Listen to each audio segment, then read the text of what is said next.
Alrighty, everyone. Welcome back to another episode of In Depth with David. We'll see if some people filter in here, but for now, it's just going to be me, and I'm going to be doing a Celtics recap of the playing game that just happened last night between the Washington Wizards and the Boston Celtics. If you don't know, play-in tournament in both conferences goes the 7th seed and the 8th seed team play, the 9th seed and the 10th seed team play. The winner of the 9 and the 10 seed moves on to face the loser of the 7 and the 8 seed game. And the winner of the 7 and 8 seed game is automatically the 7th seed. So the loser of that game and then the winner of the 9 through 10 determines who gets the 8 seed. So the matchups in both conferences, although we're only going to talk about the Eastern Conference, were Celtics and Wizards for 7 and 8, and then Pacers versus Hornets, for seeds 9 through 10. And then for the West, it's Lakers 7, Warriors 8, and Grizzlies 9 and Spurs 10, I believe. So those are the matchups. Obviously, the Eastern Conference play-in games were the two that were broadcasted last night. The Pacers ended up blowing out the Hornets, and then the Celtics also ended up blowing out the Wizards. Spoiler alert. I mean, if you're watching this, you probably already know what happened. Again, the saying on this podcast is not burying the lead, but that's exactly what I just did right there. But yeah, I mean, just to take a second to talk about the play-in tournament, I think it's, I like it. I don't think it's the worst thing in the world, and I understand that this is kind of a controversial opinion, but I kind of like the idea of making the 7 and the 8 seeds kind of earn their playoff positioning. Yes, there is a little bit more left to be desired in the sense that an 11 seed could go on a 2-game run, or not an 11 seed, a 10 seed could go on a 2-game run and end up making the playoffs over a team that just had an amazing regular season and then just has 2 off games and they're already out of the playoffs. I think there needs to be a little bit of tinkering with that, because that's kind of what we saw with the Hornets. Is they had a playoff spot the whole year, and then towards the end, and the very last game of the season, they blew a 20-point lead to the Wizards, and that pushed them out from 8 to 10. And even earlier in the year, they were as high as 4th in the Eastern Conference, and obviously they dealt with injuries to people like Gordon Hayward and LaMelo Ball. But the fact that they just got blown out by the Wizards, which sure, that moved them to 10th, and then they end up getting blown out, or they didn't get blown out by the Wizards, sorry, but the Wizards came back, and then they end up getting blown out by the Hornets, or by the Pacers. And just like that, after 2 bad games, their season's over, after having a solid season nonetheless. So I think there needs to be some tinkering with it, but I don't mind the idea of it kind of being like March Madness, where there's a lot of craziness in determining playoff seedings. It's just a way to shake the playoffs up, and I'm a major proponent of that, because NBA playoffs are probably the most boring of the 4 pro sports, if you ask me. You have to be seeds 1 through 4, most definitely 1 through 3 to win the title in the NBA. I think 1 through 4 is even just being generous. So I like any way to shake it up. And, the 7 and the 8 seeds barely make any noise. So them winning a playoff game or a play-in game is kind of their equivalent to winning a playoff series. So I'm a fan of it. The games last night were pretty boring. Hopefully the games tonight are better. But the Celtics ended up taking care of business against the Washington Wizards, which was great to see. Just to take a quick second to talk about the broadcast. I mean, good God, I think it was only on TNT, but that was dreadful to watch. I don't know, they're having audio issues or whatever, but Marv Albert, who's going to be retiring after a great career after the season's over, just did not seem engaged at all. He was commentating like it was golf for whatever reason, and you could barely hear the crowd noise, so there was clearly some TNT audio problems, so that kind of hurt the overall experience for me watching the game last night, but nothing will top the Celtics, or nothing will change the fact that the Celtics took care of business. So that's what we're going to get into here. It wasn't, I would say, a great game by the Celtics. A lot of people are obviously going to point to the third quarter, which is what gave us the edge. And eventually that's really the deciding period and giving us the win, because I think after we went on that run, which I'll talk about in a little bit, the game was pretty much over after that point. But before then, and really the first quarter, it was kind of back and forth. It was kind of like a game of Jaws, where there was nothing really unexpected. Westbrook was going to be, doing his thing, getting people involved, scoring. a lot of like in and out shots too. Like the shots by both teams, it wasn't a bad shot selection. It's just a lot of them weren't going. So nothing to complain about there. And then after that, so that was the first quarter. I believe it was either close to tied or being tied after one. And then there was a little run in the second quarter by the Wizards with both Ish Smith and Robin Lopez. And this ended up keeping the Wizards in the game. Ish Smith has just been a guy all year who's killed the Celtics. I mean, I don't know what it is with these random players. Like I often point to Chris Middleton on the Bucks and now Ish Smith on the Wizards, who's had a few great games this year. And he had another great game last night. I think he played 26 minutes off the bench, had 17 points, 8 rebounds, 3 assists. I mean, just great stats for their backup point guard. And when he came in along with Robin Lopez, that's pretty much what kept them in that game, because the Celtics, I believe, were up 10 at one point early, or up close to double digits. And this pretty much kept them in the game. And then Bradley Beal and Russell Westbrook eventually came back in. And then Wizards ended up taking the lead. I believe their lead got up to as many as 8 points. Let me check the stats quickly. Biggest lead. Yeah, I think it was 8 points. And then after that, they head into halftime. The Celtics made a little run in the last couple of minutes before the half. Kemba Walker had an and one, and then Jason Tatum had an and one as well, and they both had their free throws. So that was able to keep us.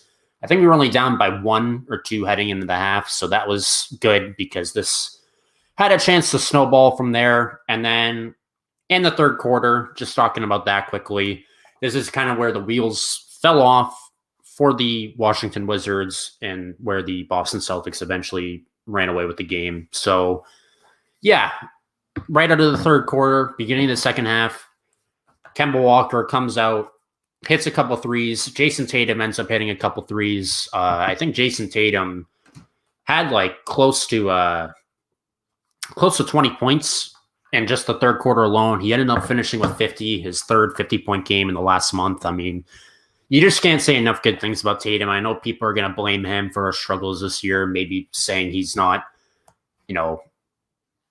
doing what the team needs him to do, and that they need him to be a facilitator and get others involved and not just play hero ball. But you can't complain at what he's done. All his numbers are up from a year ago. He's more likely than not going to make an All-NBA team, which will net him an extra $30 million. Well-deserved. He's kept us in so many games this year. He's the reason why we won so many games. I don't understand the complaints there. And once again, last night, he is the prime reason why we won. And it's just, he proved this year he's one of the best players in the NBA, and moving forward, he's a franchise player. And I hope he decides to stick around in Boston. I hope he can put together a good season next season, a better season next year. So hopefully things will turn around at that end. But yeah, just talking about Jason Tatum quickly. Again, just fantastic effort from him. And Kemba Walker also chipped in with 29 points in 34 minutes. He had 29 points, 7 rebounds, and 2 assists. Just a fantastic effort from him. We don't win if we don't get vintage Kemba in this game. Obviously, a lot of Celtics fans are giving him a lot of hate this season. Granted, he did miss the first month of the season, recovering from a knee injury, I think, and he's kind of been on and off, hot and cold all year. He's had some great vintage games this year. Obviously, the one against the Warriors was clutch, and he started to pick up a rhythm towards the end of the year, and it obviously carried into the play-in game. He was just really unstoppable in the second half, so that was great to see. And then from there, it was over. I mean, I thought Beal and Westbrook on the Wizards played well in the first half. They played well, but not amazing. And then I don't know what happened. I mean, obviously, Beal's been dealing with an injury, and that definitely hindered him. And for most of that game, or for all of that game, actually, he had a big brace on his leg. He's dealing with a hamstring injury, and you could see him stretching it out during timeouts, just trying to play through the pain. He was walking gingerly at points throughout the game. So, yeah, he did as good as he can. He got 22 points. Their shooting numbers weren't that good. I have the numbers right here.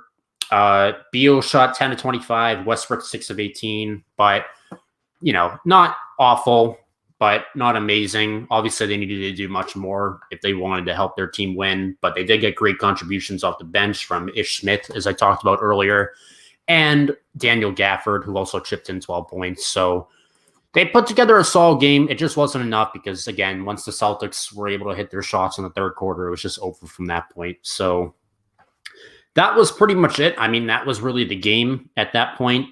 A lot of people are already giving Westbrook a hard time on social media, saying that his legacy's tainted from this bad game and his legacy's going to take a hit even after he had an amazing season. I mean, look, I don't take stock in any of those opinions. That's another one of our phrases on this podcast. So I think, yeah, he had an off game, but I think both him and Beal were good, not great in the first half. And then once the Celtics started pulling away, they just couldn't start hitting shots again. So it's not their fault. It's just the nature of the game. And I would not be surprised if they bounce back against the Pacers when they play them tomorrow night. I mean, that's a more favorable matchup to them.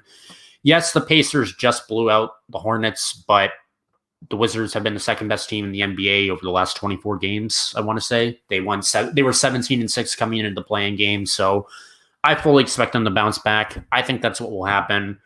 But yeah, nonetheless, Celtics win. It's a little weird. I know they wanted to go big in the second half, but I expected Peyton Pritchard to play more minutes. He only played 5 minutes, and I think they were all in the first half, and they ended up sitting him. Neesmith had 14 minutes, Romeo 14 minutes, so they ended up going bigger, as I just said. And then another key point was Tristan Thompson. I think this was personally his best game of the year. He really manned the paint well. Obviously we'd like him to hit more of his free throws, but the fact that he's drawing fouls and, getting the line is good enough. We all know to expect when he's at the line. But yeah, I mean, 12 points, 12 rebounds, double-double. I think that's one of his better games of the season. Marcus Smart played 35 minutes. He ended up getting hurt. I think I don't know what happened there, but he should be good to go for game 1 of the playoff series against the Nets. And Robert Williams was the big one. That was the killer. So I'll talk about that. With 40 seconds to go in the first half, he ended up aggravating his toe injury. I think he's been dealing with like a toe injury the last few weeks. And we ended up sitting him for the game against the Knicks, and maybe even before that for a few games too, just to rest him up for this crucial play-in game. And, just hurts to see him going up for a rebound and then falling on his toe in an awkward way and re-aggravating that injury. So it's probably unlikely at this point that we'll have him for the start of the playoffs, but, is that the end of the world? In my opinion, no, because we're not going to make much noise against the Brooklyn Nets in the playoffs. So I just say shut him down and start the offseason early for Time Lord. But that's definitely a crushing blow for the team. He had a breakout year for us when healthy. I thought he was one of our better players. Probably one of our more 2 efficient players, or 3. Or I guess 4. You got to think Tatum, Brown, Fournier, and Robert Williams, when all healthy, are our 4 most efficient players. So having one of those guys go down is always a tough blow to take. But look, it is what it is. So, yeah, I mean, that was the series, or the play-in game. A lot of people wanted us to blow this game and then try and win in a winner-go-home situation tomorrow night against what would have been the Pacers. So we would face Philly in the first round instead of Brooklyn. But it's kind of like picking your poison, in my opinion. These are 2 not good matchups at all for the Celtics. And we have no one to blame but ourselves because we finished as a 7 seed. So obviously, we're going to get screwed in the playoff matchup regardless. But if we were to face Philly, I would have been confident that they would have swept us. I know some people say we have a better chance against them than Brooklyn, but I just think people like Ben Simmons, Joel Embiid would just dominate us in the paint like he did in all 3 games this year. Ben Simmons, no match for our guards. That he'd just easily be able to blow past them. Then they have contributors like Tyrese Maxey. I mean, it just would have been a tall order. So I'm personally glad we're facing Brooklyn. And I know that's a hot take. And again, I'll just get into my prediction now.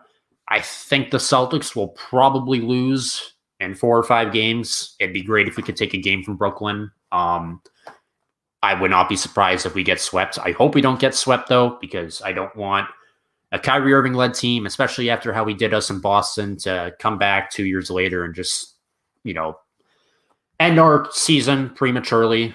So I hope we're able to take a game, but I like the matchup against Brooklyn better in the sense that Brooklyn's an amazing offensive team. And yes, they have matchup problems and just great depth with, people like Jeff Green, Landry Shamet, Joe Harris, Blake Griffin, Bruce Brown, Mike James, I think is his name. The guy they got from overseas a few weeks ago is, coming in and contributing in limited minutes. So, yeah, they easily wiped the floor with our bench, but they may be one of the best offensive teams in history, led by the three-headed monster in Harden, Durant, and KD. But they don't play any defense, and I feel like we can take it to someone like DeAndre Jordan in the paint, who I personally think is a little overrated. His best days are behind him with the Clippers, but I think maybe we could take it to him with someone like I don't know. I mean, well, maybe not. I mean, it's going to be tougher now that we don't have Robert Williams, but we'll see what happens. It is what it is. I lost my train of thought. This is kind of weird doing by myself, but yeah, I think we'll be able to maybe take a game in this situation. We played Brooklyn really well in the final game of this season series. I think we took them to the last minute, and Kyrie Irving was not playing well in that game at all. But as Brooklyn has done all year, they get hot at the right time. It's very hard for them to lose games, both at the beginning and down the stretch, because they just have so many closers on that team. So it's going to be tough to beat them. I wouldn't be surprised if maybe we come out of the gate off this high of winning a play-in game and take game one and then just get gentlemen swept. But I think at most we get one game against Brooklyn, but they take care of business against us and end up finishing us off in no more than 5 games and send the Boston Celtics home in the first round for the first time in a while. First time in, I think, 8 years it would be that we lose in the first round, because I think 2013 was the last time we lost in the first round, the Knicks, and I think 6 games. So, yeah, that would be disappointing, but this team deserves it. Disappointing year, high expectations, and I get it. COVID played a role in this year, injuries. We didn't play one game this season with our top 7 fully healthy, but, it's what it is. So that's my prediction. Brooklyn in 5, and then I think they'll move on. I personally think they're the championship favorites. I think they'll walk out with the trophy this year at the end of the year, because they're just too good. Fully healthy now with a rested Harden. KD's got all his injury problems out of the way. Kyrie's head's in the game. They're going to do it. They're probably going to win. And they'll go down as one of the best offensive teams in history, but maybe one of the worst defensive teams in history. But I can't slouch on them. They're the 2 seed, and they went on a crazy, crazy tear this year with 3 of the best players, not only in the NBA right now, but will go down in NBA history as 3 of the best players at their respective positions. So, yeah, that's going to do it for this. Just quick little recap of the game. I apologize for not getting anyone to join me with this. Just kind of my fault doing like last minute scheduling and all that. But I hope you guys enjoy watching this whenever you do. I will have a co-host with me to recap the games in the Celtics series once it kicks off against the Brooklyn Nets in a few days. So that'll be exciting, and I hope you look forward to that. Let me just remind you that tomorrow night I will have another Bruins recap coming with my cousin Brian, as we will be recapping Game 3 of that series between the Bruins and the Capitals. Patriots recaps will be coming in the summer. Red Sox recaps will be coming soon. I will have one after the Blue Jays versus Red Sox series wraps up tomorrow. Probably we'll do it sometime Friday with a guest host. Stay tuned for who that will be. You may or may not know who it is. So I'll just leave that as a teaser. And yeah, and then the other one, so Celtics recaps will also be coming. So Celtics, Bruins, Red Sox, and Patriots, stay tuned for that. Personal interviews will also be coming. I will have a co-host help me with that, where we just get to know people on a personal level. And then also reality TV recaps will be coming once my 2 favorite shows in Big Brother and Survivor come back in the summer and the fall. So I will have someone else help me with recapping that. So look forward to all that. Alrighty, everyone. Make sure you absorb that like button. Absorb that subscribe button. Tell us what you like. Tell us what you didn't like. Tell us what you liked about me, what you didn't like about me. I don't have Ricky here to laugh with me about that. But I hope you enjoyed this video. I will be talking to you tomorrow as the grind continues. And see ya. Have a good one.